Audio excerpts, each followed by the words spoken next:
Tout le monde a l'heure, personne n'a du temps et on perd notre vie pour la gagner. Voilà, les 2 phrases que j'ai emploie assez souvent et qui sont, la réalité, qui sont, devenues les villes au XXe siècle. Une ville des quarts d'heure, c'est une ville qui est pour tout le monde. On me dit la ville des quarts d'heure, mais j'ai toujours dit depuis le début que le nombre de 15 n'est pas le plus important. Ce qui est important, c'est qu'il y ait des services à proximité, que la ville devienne polycentrique, des hommes et des femmes centaures, moitié humain, moitié voiture. Et donc là, c'est fini. Il faut passer à un mode 100% humain.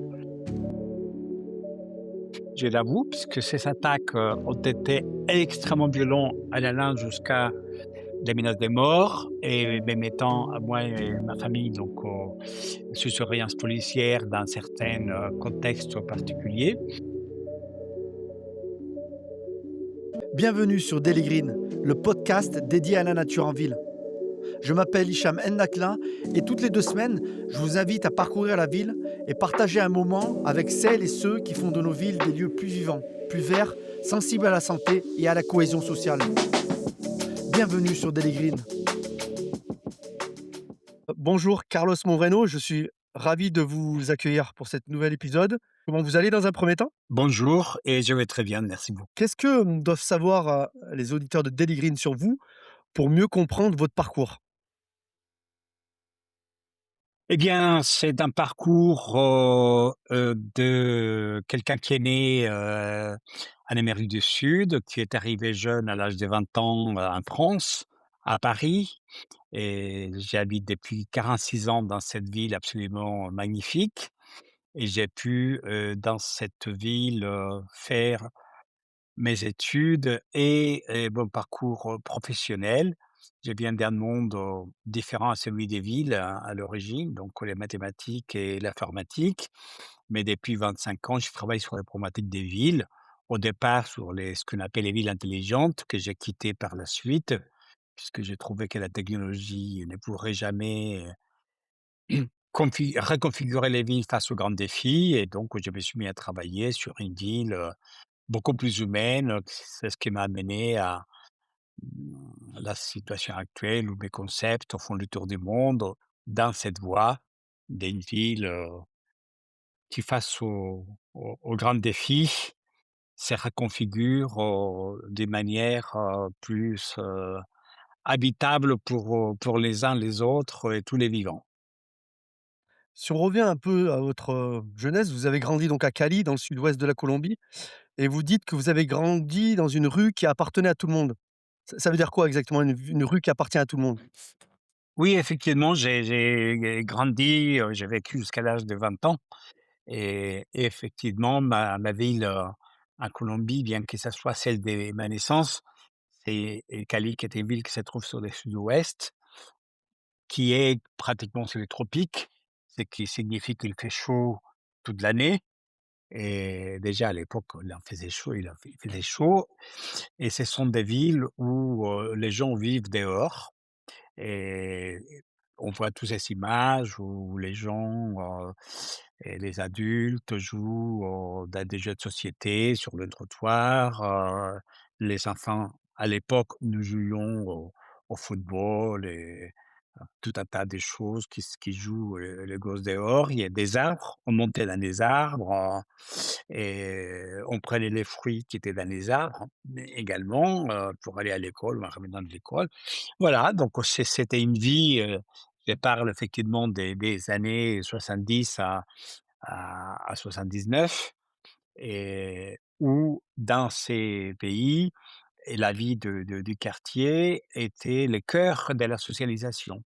Il y avait, tout un tas de services, la pharmacie, la tienda, donc le petit magazine du coin, où il y avait les vituailles, la librairie, et la piscine, voilà. Donc c'est des vies qui étaient très connectées parce que les gens se déplaçaient beaucoup aussi, mais la vie des quartiers était une réalité.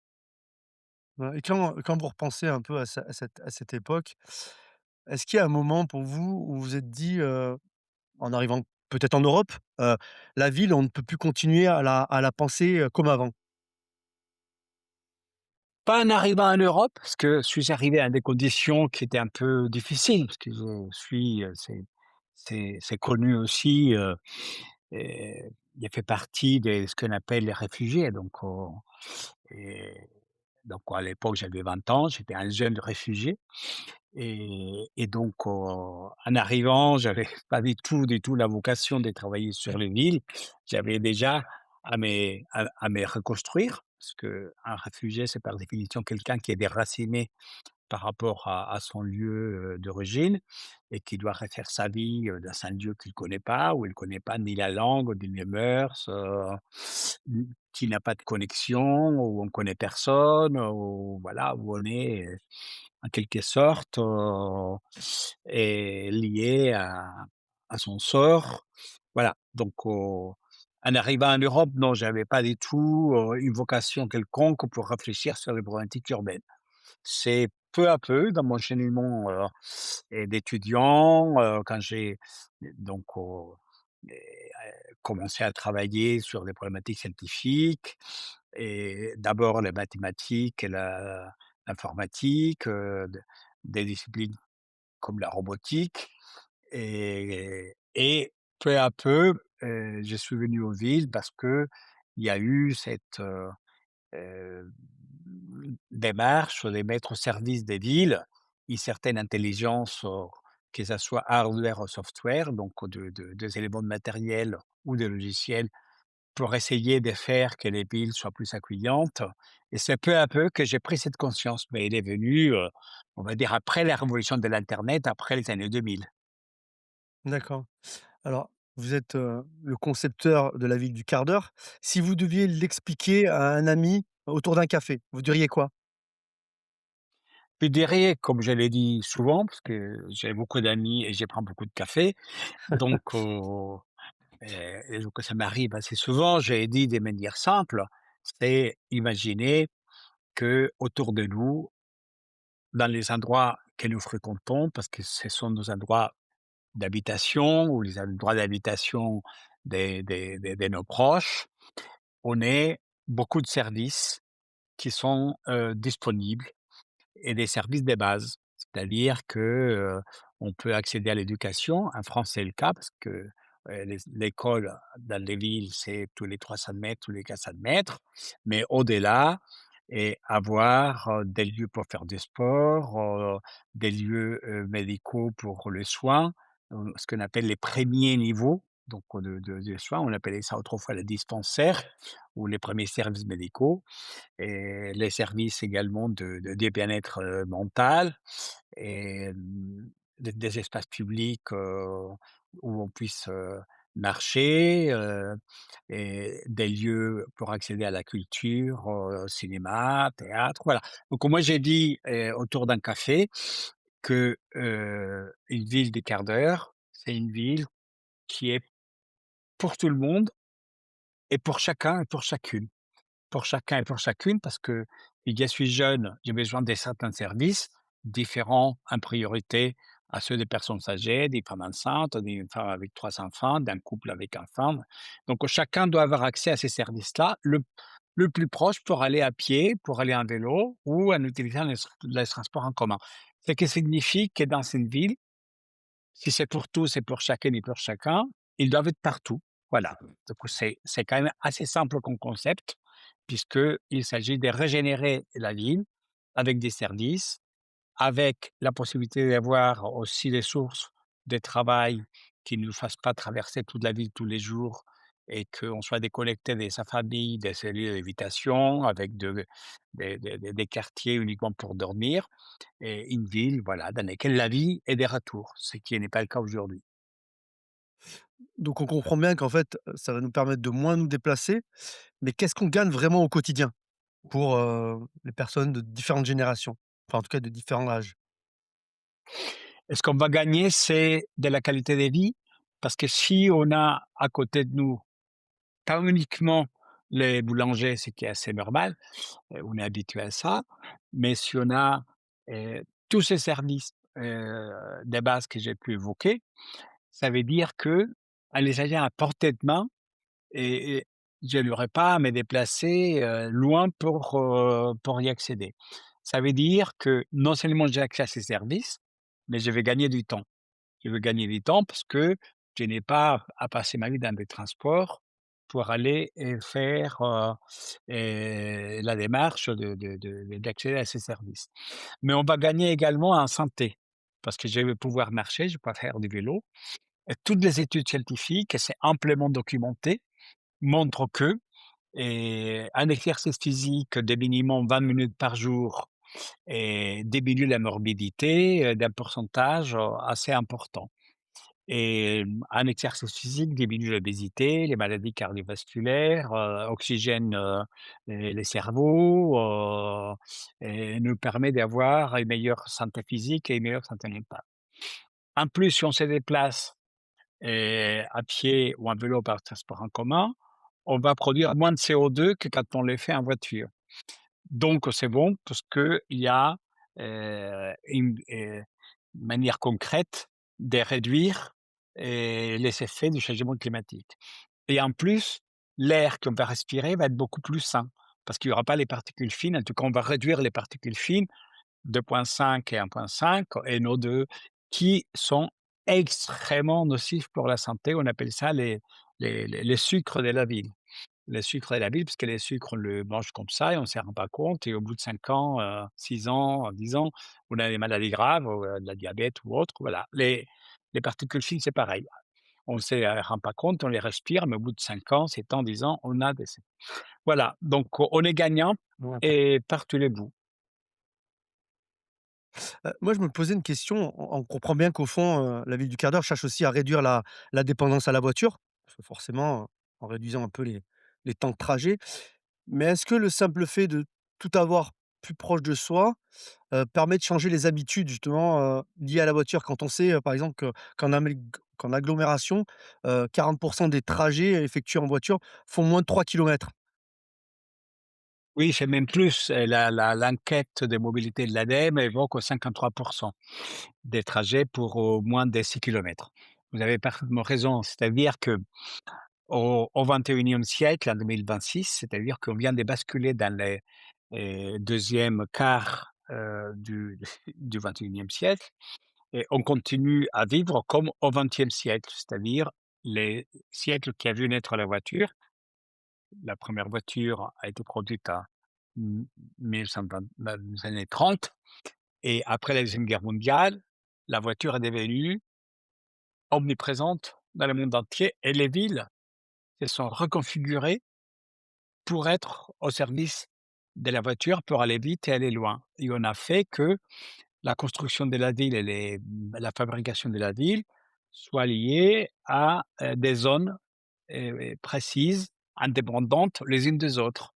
Les lieux pour travailler, les lieux pour habiter, les lieux pour avoir accès à la culture, les lieux pour, la partie administrative, donc on ça s'appelle de la zonification. Et pour passer d'une zone à l'autre, eh ben, on avait la voiture essentiellement. Ce qui a fait que dans toutes les villes du monde, bah, on a construit des autoroutes, des doubles autoroutes, des triples autoroutes, des viaducs des lieux, des quartiers d'affaires, comme on les appelle, des zones d'activité économique, voilà.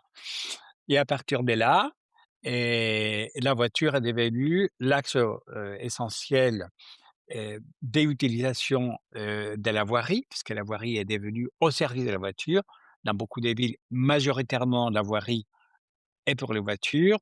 On a réduit la place pour les gens et on a produit des villes qui nous rendent malades parce que, les CO2 est contributeur donc au réchauffement climatique est beaucoup lié au transport en voiture. J'ai parlé tout à l'heure de la qualité de l'air, mais au-delà on doit se lever tôt, voyager, loin et rentrer tard. Donc on a éclaté la vie familiale parce que les parents ne voient pas les enfants, ils ne se voient même pas entre eux, on doit courir tout le temps. J'ai les résume dans la avec la phrase «Tout le monde à l'heure, personne n'a du temps» et on perd notre vie pour la gagner. Voilà, les 2 phrases que j'ai emploie assez souvent et qui sont, la réalité, qui sont, devenues les villes au XXe siècle et au XXIe siècle, quand on a eu la COP 21 à Paris qui a montré les défis des changements climatiques à l'horizon 2030-2050.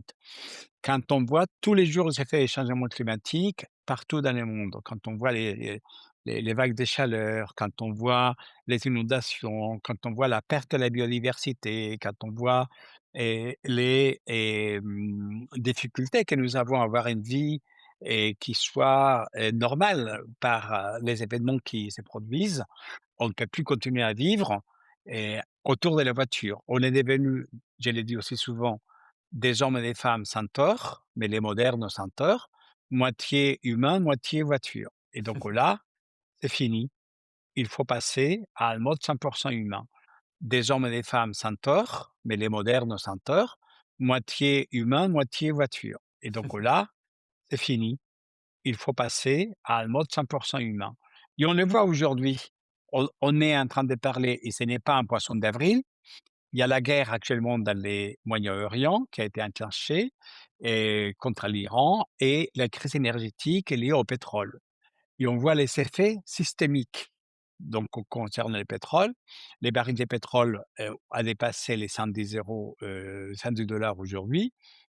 Et qu'est-ce qu'il nous a dit l'Union européenne hier? Il faut diminuer la voiture, il faut beaucoup travailler chez vous, il faut diminuer vos déplacements.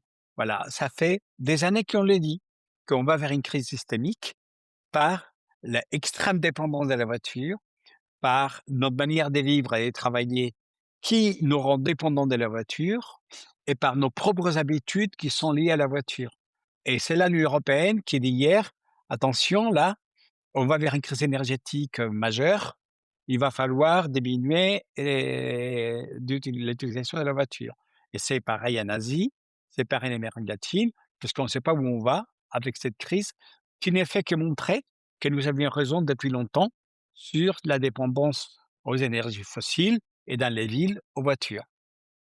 Vous faites, souvent référence à des villes dans l'histoire, donc l'histoire avec un grand H. Est-ce que ce basculement, il peut être choisi ou systématiquement on attend toujours d'être au pied du mur, on attend toujours que la crise nous y oblige? C'était une excellente réflexion. Si on prend les humains qui sont les êtres censés les plus intelligents des espèces qui existent sur cette planète-là, on devrait être conscient et depuis qu'on est rentré dans ce que 2 scientifiques brillantes ont écrit dans les années 2000 en disant: «C'est l'anthropocène». L'anthropocène n'est pas une ère géologique dans le sens strict du terme, mais ces mots dans un paper qui a été écrit et publié dans la revue Nature dans les années 2000 disaient que l'anthropocène, c'est la période dans laquelle l'homme, par son comportement, par sa manière de produire, par sa manière de consommer, par sa manière de se déplacer, par sa manière de vivre, porte eh, préjudice à l'environnement qui lui est essentiel pour vivre. On empoisonne l'eau, on réduit la biodiversité, on empoisonne l'air, et on se fait mal à nous-mêmes avec un monde anxiogène. On a des charges mentales qui sont extrêmement importantes. On vit de plus en plus dans la solitude. On ne se parle pas entre nous. Et les rythmes de vie qu'on a aujourd'hui est dévastateur par rapport à nos ressources essentielles. Donc, l'Anthropocène a été déjà modélisé et annoncé en 2000. Donc, il y a 26 ans. Et qu'est-ce qui s'est passé entre-temps? Bah, c'est que quand on voit tous les mouvements mondiaux pour dire: «Attention, on va dans les murs, attention, on va dans les murs», et ben, on ne lui prête pas attention. On considère que ce sont des hippies, que ce sont des lunatiques radical leftistes, pour reprendre l'expression préférée de Donald Trump aux États-Unis. Et on dit que l'écologie, c'est des malades mentaux, quoi, et encore, ils sont gentils. Et en réalité, on a eu une déconnexion totale entre la réalité des évolutions de climat et de la biodiversité essentielles pour notre vie sur cette planète et notre mode de vie. Et donc, on a refusé de prendre conscience de cette situation. Pire encore, parce que on est quand même dans des systèmes démocratiques, donc les gens peuvent voter et élire le gouvernant, qu'ils souhaitent. Et quand on voit la gouvernance les gouvernances qui s'installent dans beaucoup de lieux dans le monde aujourd'hui, c'est parfaitement le contraire de ce qu'il faudrait faire pour que, l'humanité soit en harmonie avec la planète. Parce que le problème n'est pas sauver la planète. La planète a vécu sans les humains et elle vivra sans les humains. Le problème, c'est les humains qui sont dedans. Et les humains qui sont dedans, bah, aujourd'hui, ils sont en train de se couper totalement de ressources essentielles qui peuvent le ramener à une crise civilisationnelle à terme. C'est l'enjeu que nous avons aujourd'hui. Très intéressant. Si on relocalise, la ville du sur la ville du quart d'heure, donc on comprend bien que c'est applicable à Paris, aux grandes métropoles, mais est-ce que cette idée, elle fonctionne aussi pour les petites villes, les moyennes villes, les milieux plus ruraux? Bien sûr, c'est un concept et je pense que ça fait partie de son succès mondial parce que, c'est un concept qui s'applique de manière indépendante de la taille et la densité et des lieux. Ce qui fait qu'on trouve ce concept, effectivement dans des villes à forte densité. On a parlé de Paris, on a parlé de Rome, on a parlé de Milan, on parle de Melbourne, pour citer, quelques quelques capitales. Mais on le trouve également dans des, villes moyennes, on les trouve également dans des petites villes et on les trouve même dans des ruralités. Parce qu'en fait, c'est pas le nombre de minutes qui nous intéresse. On me dit la ville des quarts d'heure, mais j'ai toujours dit depuis le début que le nombre de 15 n'est pas le plus important. Ce qui est important, c'est qu'il y ait des services à proximité, que la ville devienne polycentrique, que les lieux qu'on utilise servent à plusieurs choses, que les relations avec le temps privilégient les temps utiles, qu'on change notre dépendance à la voiture pour laisser plus de place à être piéton, à être en vélo, à prendre le transport en commun. Et donc, il existe de multiples formes. Utrecht, qui est la ville dans laquelle il y a plus de vélos en Europe et probablement au monde, il y en avait trop de vélos parce qu'on traverse la ville de bout en bout. Et la maire a lancé les programmes Utrecht de 10 minutes pour que même en vélo, on puisse pas avoir des bouchons de vélo et qu'on puisse avoir des services de proximité. On a en Écosse, qui est un pays de la Grande-Bretagne, et beaucoup de territoires de moyenne et faible densité. Le gouvernement écossais a lancé un programme qui s'appelle Écosse de 20 minutes. Le gouvernement espagnol de Pedro Sánchez a lancé une stratégie qui s'appelle la stratégie de la transition écologique et démographique et qui s'appelle les territoires des 30 minutes de l'Espagne qui se vide.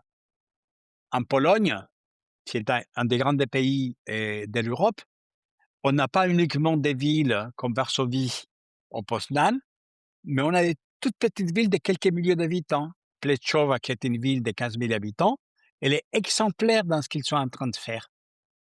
Donc, on a même en Seine-et-Marne, à, donc à côté de Paris, à 1 heure de Paris, la ville de Tréport-sur-Seine, c'est 5 000 habitants.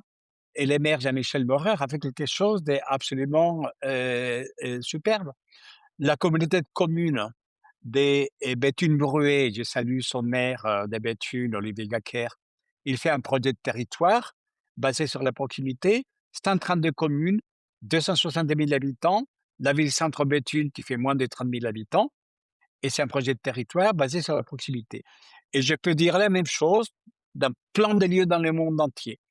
Donc, on est très heureux que ce concept, issu de la recherche, initié à Paris par la mère Anne Hidalgo, à qui je rends toujours un hommage, parce qu'elle a su l'adapter et le rendre populaire, à tel point que, quand on prend la région d'Île-de-France, Madame Valérie Pécresse, qui est la présidente de la région, a adopté les mêmes concepts pour la région, 9 millions d'habitants, et ça s'appelle la région Île-de-France de 20 minutes.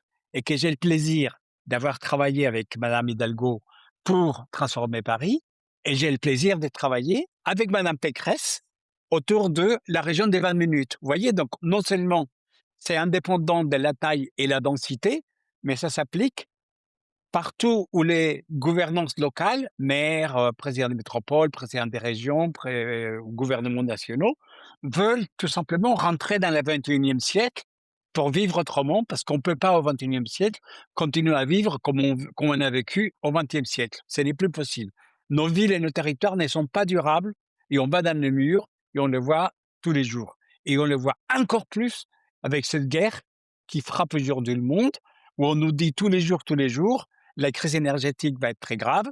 Et allez travailler chez vous, ne prenez plus votre voiture, faites attention, ça devient trop cher. Voilà. Donc, je l'ai dit depuis longtemps. J'ai même créé un mot pour cela, les mots proxilience. Ah, il y a 2 ans, au Forum mondial urbain qui a eu lieu au Caire, la plus importante réunion mondiale concernant l'urbanisme, tous les 2 ans, des Nations Unies, ONU Habitat, mon conférence inaugurale qui s'appelait Ville et climat, je dis qu'il fallait aller vers la proxilience, c'est-à-dire la proximité comme la meilleure résilience. Qu'il n'y a rien qui fonctionne parce qu'il n'y a plus d'énergie ou de pétrole ou de gaz, ou parce que c'est trop cher, parce qu'il y a eu des vagues de chaleur, parce qu'il y a eu des inondations. Qu'est-ce qu'il nous reste pour vivre normalement? La proximité. Si on n'a rien à proximité, ben on n'a plus rien. Tout est, tout est chaos et là on est mal. Donc, la proximité, c'est une résilience qui se prépare, qui s'anticipe. On n'attend pas d'être de la mouise pour se dire, tiens, ça serait bien qu'on ait de la proximité à côté. Non, ça s'anticipe. Et c'est ça les leçons du Covid, parce qu'on a vécu ça pendant le Covid, et il ne faut plus que ça se reproduise pour les années à venir. Intéressant, on voit que le concept a du succès. Hem, J'aimerais m'arrêter sur un point. Alors, il a été aussi critiqué sur le fond, ce qu'on peut comprendre, dans un débat intellectuel et démocratique, mais il a aussi été attaqué, de manière un peu plus virulente, notamment en raison de votre proximité avec, l'ancienne mairesse de Paris, Anne Hidalgo et parfois, j'ai vu qu'il y avait même, des attaques complotistes où on parle de la ville du quart d'heure comme la ville de la prison à ciel ouvert. Comment on reste serein, face à ce genre d'attaques qui, des fois, sont éloignées du débat de fond et on poursuit, sa mission? Ça n'a pas été facile d'être serein, je l'avoue, puisque ces attaques ont été extrêmement violentes, allant jusqu'à des menaces de mort et me mettant à moi et ma famille donc sous surveillance policière dans certains contextes particuliers. Donc c'est loin d'être dans la sérénité. Mais il faut dire que le complotisme aujourd'hui, et ça s'est passé pour moi en 2023 dans les pics des virulences, est, est une réalité qui est parmi nous et pas uniquement en tant qu'activiste parce qu'il y a les complotismes maintenant à la tête des gouvernements et donc ça donne des moyens. On peut le voir, rien qu'aux États-Unis avec Donald Trump, première puissance mondiale où, le complotisme aujourd'hui est permanent. Mais qu'est-ce qui bascule? C'est le rapport à la vérité. C'est-à-dire que la science qui est normalement respectée, les scientifiques sont respectés parce qu'on fait un travail qui n'est pas notre idéologie, notre manière de voir subjectivement le monde. On travaille sur des évidences, sur des données, on analyse à partir des situations, on émet des hypothèses et on les examine et à partir de là, les hypothèses qui sont bonnes, bah, elles suivent leur cours et celles qui ne sont pas bonnes, bah, on dit: «C'est pas bon, il faut que je passe à autre chose». Mais nous, scientifiques, on est devenus, pour prendre le mot, des trumpisme américain, on est devenus les ennemis. Quand le vice-président, J.D. Vance dit: «Les professeurs sont nos ennemis», bien que ses parents soient des professeurs, et on est jeté et on est jeté à la meute. Voilà. Donc, ces complotismes virulents, on va dire bêtes, puisque c'est des fakes.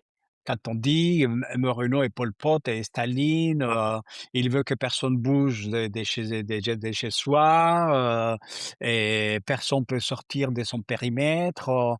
Ils sont même jusqu'à faire des fausses cartes de rationnement en disant pour le mois, on est limité à 1 kilo de riz, bon, bref, et 3 pantalons, bon, bref, là, on est dans les délires.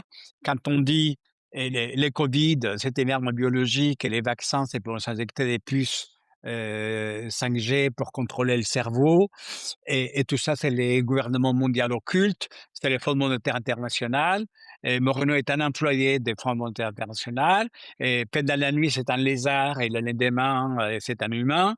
Bon bref, on est dans les délires total. Mais, cher ami, les gens votent aujourd'hui pour ce type de choses. Voilà. Et les gens votent et ils arrivent au pouvoir et pas qu'aux États-Unis et en tout cas, ils prennent beaucoup de force et on le voit ici aussi en France. Donc nous, scientifiques, on a une éthique, on a une raison d'exister, une raison de vivre. Donc moi, j'abandonnerai jamais ces combats. Donc ce n'est pas la sérénité parce qu'on est angoissé, quand on est sous surveillance policière, c'est quand même pas drôle, mais je ne suis pas ni le premier ni le dernier. Mon ami Serge Zaka, agroclimatologue, quelqu'un d'extrêmement brillant, totalement dévoué, voilà. Il a un chapeau sur la tête parce que c'est son manière de s'habiller, comme moi je suis habillé en noir. Voilà, chacun a, ça porte tort à personne.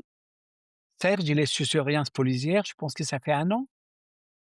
Tout simplement parce qu'elle travaille sur le climat et met les doigts sur toutes ces menaces-là. Et je peux vous faire la liste. Combien de scientifiques aux États-Unis ont été mis au chômage? À combien on les a interdit la parole? Combien de scientifiques n'ont plus le droit d'utiliser des mots comme climat, comme biodiversité, comme changement climatique? Donc, c'est pas Moreno qui était attaqué, c'est ça qui a changé pour moi, c'est que j'ai eu un soutien merveilleux des journalistes sérieux qui ont enquêté sur moi. Les New York Times a passé 1 mois à enquêter sur moi. J'ai ouvert tout, ma maison, ma famille, mes travaux, mes publications. J'ai tout donné ce que les complotistes disaient sur moi.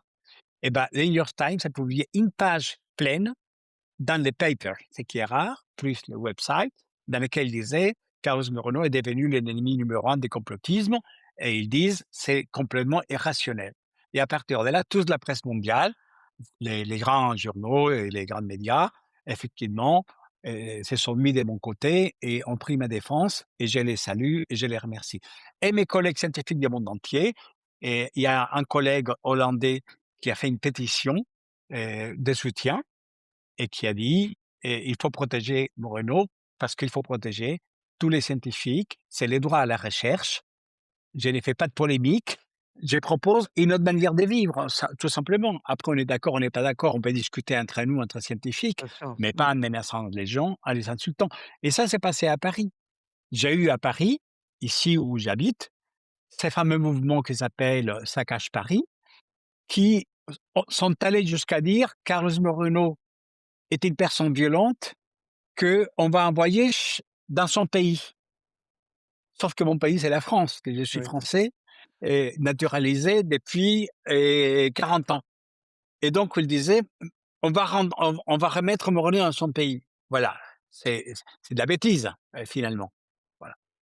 On voit que le monde a besoin de soins et justement, en fait, vous pivotez avec un nouveau livre aujourd'hui qui s'appelle «La ville du soin». Vous ne resterez plus seulement dans la proximité. Donc la ville du soin, territoire, le bien-être à portée de main, c'est une parution au mois de mars, c'est ça, 2026? Exact. Hem, hem, Est-ce que vous diriez aujourd'hui que l'enjeu n'est plus seulement d'avoir tout près de chez soi ou à proximité, mais vivre dans des territoires qui prennent soin de ses habitants? Et comment ces territoires peuvent prendre soin de leurs habitants?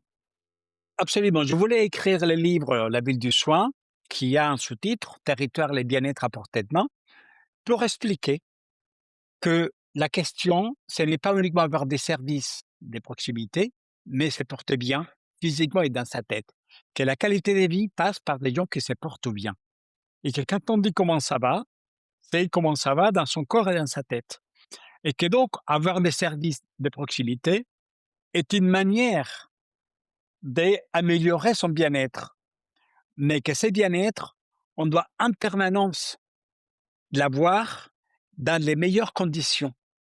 Et que donc, je voulais montrer, avec des exemples concrets, que d'une part, aujourd'hui, nos villes nous rendent malades parce qu'on a un mode de vie effréné, et parce que les maladies cardiovasculaires sont majeures, parce que les maladies mentales sont très fortes, parce que la charge mentale aujourd'hui est très anxiogène, parce qu'il y a énormément de solitude, parce que les réseaux sociaux sont devenus des lieux d'une très grande violence, parce qu'il y a l'addiction également aux réseaux sociaux qui rend les gens solitaires et en plus hargneux, et parce qu'on déconnecte les enfants de la nature, du jeu physique, de la socialisation, du contact. Parce qu'on se déconnecte de la biodiversité, parce qu'on mange des tomates quand il n'y a pas de tomates, parce qu'on mange des bananes quand il n'y a pas de bananes, parce qu'on a perdu totalement le sens des réalités, parce qu'on vit dans un monde qu'on imagine,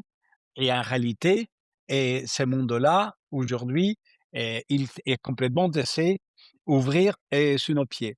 Les philosophes regrettaient Bruno Latour, il avait une très belle phrase où il disait, en fait, il y a le monde où on vit et le monde dont on vit, c'est-à-dire les ressources. Et le monde où on vit, il est aujourd'hui divergent du monde dont on vit des ressources. Et j'avais dit à Bruno Latour lors d'une conférence qu'il y avait un troisième élément, le monde où on croit qu'on vit. Et le monde où on croit qu'on vit aujourd'hui, c'est ça qui dérive, parce qu'on croit qu'on vit dans le monde des réseaux sociaux, de Internet, des fakes, des contre-vérités, voilà. Donc, prendre soin aujourd'hui, c'est pas uniquement ne pas être malade. C'est pour ça que j'ai dit qu'il faut faire la différence entre soin et bien-être. Souvent, on doit guérir. Je commence ce livre en parlant des fractures, en disant, il faut effectivement et être en capacité de guérir. Mais il faut, au-delà de guérir, bien se porter. Et c'est ça ce que j'appelle les bien-être. Et bien se porter passe pour garantir en permanence un équilibre dans les divers services et charges mentales et charges physiques qu'on peut avoir. Et j'ai dit dans ces livres, dans la conclusion, qu'on vit dans des villes qui ne sont pas à l'équilibre. Il y a les gens riches qui vivent d'un côté, Paris à l'ouest, les quartiers populaires donc à l'est ou au nord-est, et on peut faire cet exercice dans plein de villes. Les endroits où il y a du travail, les endroits où il n'y a pas de travail, les endroits où il y a des jardins, les endroits où il n'y en a pas. Et donc, on doit aller chercher un nouvel équilibre. C'est pour ça que je parle d'une nouvelle géographie des vies. Et je parle d'une économie en disant, il nous faut une nouvelle géographie économique, mais des proximités durables. Voilà. Et c'est ça que j'appelle l'équilibre entre le bien-être et les soins. Et c'est ça, ce livre qui est un manifeste pour que la ville des quarts d'heure, les territoires des meilleurs, la proximité rentrent dans une logique au-delà du soin des bien-être. Et que si les gouvernants prennent les bien-être comme les caps à garantir, on doit automatiquement rééquilibrer la manière de vivre dans la ville, donc les ressources, donc les services et les infrastructures. Donc la boucle est bouclée. Hem, on a toujours un petit rituel en fin d'épisode, c'est, à savoir, si vous deviez convoquer 2 personnes, hem, disparues ou vivantes à, visiter une ville qui aurait adopté le concept de la ville du quart d'heure, quelles seraient ces 2 personnes? Sans hésiter, tout de suite, morte Jane Jacobs, puisque Jane Jacobs est, comme beaucoup d'humanistes de l'urbanisme, est notre mère de toutes les batailles. J'ai dit que les 8 mai, les 4 mai, qui est l'anniversaire de sa mort, devrait être donc la journée mondiale de Jane Jacobs. Elle nous a beaucoup appris et elle nous illumine toujours. Donc, Jane Jacobs. Et le deuxième, c'est mon ami, je l'appelle mon maître, mon master, Jan Gehl, qui est vivant, heureusement, et qui est donc le plus grand urbaniste vivant contemporain. Jan Gehl a écrit en 72 un livre qui s'appelait La vie entre les bâtiments, et en 2000, ce livre qui a été traduit en 43 langues, qui est en anglais, c'est Cities for People, et c'est les villes à l'échelle humaine. Voilà. Et donc j'ai l'honneur et le plaisir de connaître Jean, de m'illuminer aussi énormément, et Jean a eu l'amitié de me faire la préface de mon livre en anglais, donc sur les 50 Minutes City publié en mai 2024, en hommage à Jean Jacobs. J'ai voulu qu'il sorte au mois de mai pour rendre hommage à Jean Jacobs et qui vient d'être traduit en français sous les titres La ville des quarts d'heure. Donc, la préface est de Jean Gell et aujourd'hui en français dans 13 autres langues par ailleurs. Génial. Où c'est qu'on peut vous, retrouver en ligne, Carlos Moreno? Vous avez un site? Et mon website, bien sûr, moreno donc on dit les milieux, web.net. Et à partir de là, vous avez toutes mes L'information. tout mon agenda national et international, mes écrits, mes livres, et mes réseaux sociaux. Merci beaucoup de votre présence, c'était un plaisir et puis on vous dit à très bientôt. Donc le livre est donc disponible, La ville du soin, territoire, le bien-être à la portée de main aux éditions de l'Observatoire. Merci Carlos. Merci beaucoup. Merci, c'est très gentil et bravo. À bientôt. Merci à vous de nous avoir écoutés. Si vous avez aimé cet épisode, n'hésitez pas à le partager et à nous laisser des étoiles, 5 de préférence sur votre plateforme d'écoute préférée. Enfin, afin de ne rater aucun épisode, inscrivez-vous à notre newsletter, newsletter.dailygreen.fr. Prenez soin de vous.